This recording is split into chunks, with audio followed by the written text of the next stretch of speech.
प्राजक्त तनपुरे आपल्यासोबत आहे। नुकतेच भाजप प्रदेशाध्यक्ष रवींद्र चव्हाण जे आहे त्यांच्याशी बैठक पार पडलेली आहे। आता काय सांगा, एक बैठक जी आहे ती पार पडलेली आहे, काय सांगा? या बैठकीमध्ये या तालुक्याचे जे काही प्रश्न आहेत त्या प्रश्नांवरती चर्चा झाली।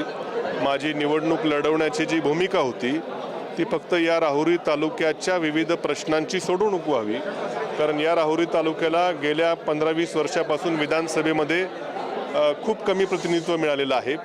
फक्त 2.5 वर्ष सत्तेमध्ये त्या ठिकाणी होतो। उर्वरित वेळेस या तालुक्याबाहेरचा लोकप्रतिनिधी आहेत, 2 आमदार आहेत, एक श्रीरामपूरचे आणि एक नगर। त्यामुळे कुठेतरी या तालुक्यातल्या लोकांची घुसमट, या तालुक्यातले प्रश्न वाढत चाललेले आहेत, ते आम्ही त्यांच्या कानावर घातले। म्हटलं निवडणूक लढवतो आम्ही, काय उगाच लढवायची म्हणून विरोधाला विरोध करत नाही, शेवटी ते वारले, आम्हालाही सहानुभूती त्याबद्दल आहे, पण या तालुक्यातले प्रश्न कुठेतरी मार्गी लागले पाहिजे। या संदर्भात आम्ही प्रश्न त्यांना मांडले। या सर्व प्रश्नावरती त्यांनी अत्यंत सकारात्मक त्या ठिकाणी चर्चा केलेली आहे। ती आता मला सर्व आमच्या लोकांशी एकदा बोलू देत, त्यानंतर मी निर्णय जाहीर करेन। ही सगळी बैठक सुरू होती त्यावेळेस आपले मामा जयंत पाटील यांच्याशी काही चर्चा झाली की एवढा मोठा निर्णय जो आहे तो तुम्ही घेताय?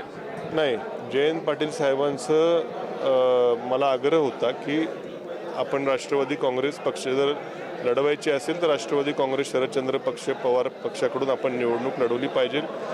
आज त्यांचं त्या पक्षामध्ये खूप मोठं योगदान आहे, खूप मोठं काम आहे। माझी पण एक वैचारिक नाळ कुठेतरी शरद पवार साहेबांच्या कामाशी, त्यांच्या विचारांशी, जयंत पाटील साहेबांशी जोडलेली आहे। पण शेवटी इथली काय परिस्थिती आहे ही बघून शेवटी निर्णय हा इथले कार्यकर्त्यांचे बारीक बारीक काय प्रश्न आहेत, गुंतागुंत आहेत, विकासाचे काय प्रश्न आहेत, हे शेवटी निर्णय घेण्याची मुभा त्यांनी मला दिलेली आहे। शेवटचा प्रश्न, गेल्या काही दिवसापासून तुम्ही बैठक घेता कार्यकर्त्यांसोबत, काहीतरी अपक्ष फॉर्म भरणं किंवा भाजपत जाणारची चर्चा सुरू होती? नाही, भाजपत जाणार हा विषय कधी नव्हता, भाजपत जाणार हा विषय कधीच नव्हता। अपक्ष, बऱ्याच लोकांची भूमिका होती की आपण अपक्ष त्या ठिकाणी लढवू, पण त्या दृष्टीने माझी तयारी जवळपास झालेली आहे, अर्ज माझा तयार आहे। पण आता हे सर्व ही एवढी मोठी लोक येऊन गेल्यानंतर त्यांनी नम्रपणे खरं विनंती या ठिकाणी केलेली आहे। हे जे काय चर्चा झाली मला माझ्या लोकांसमवेत चर्चा करावी लागेल आणि त्यांचा जो काही निर्णय असेल त्यानुसार मला निर्णय घ्यावा लागेल। तर निश्चितच माझ्या लोकांसोबत या ठिकाणी चर्चा करावं लागेल आणि लवकरच ते निर्णय घेईन असं जे आहे ते प्राजक्त तनपुरे।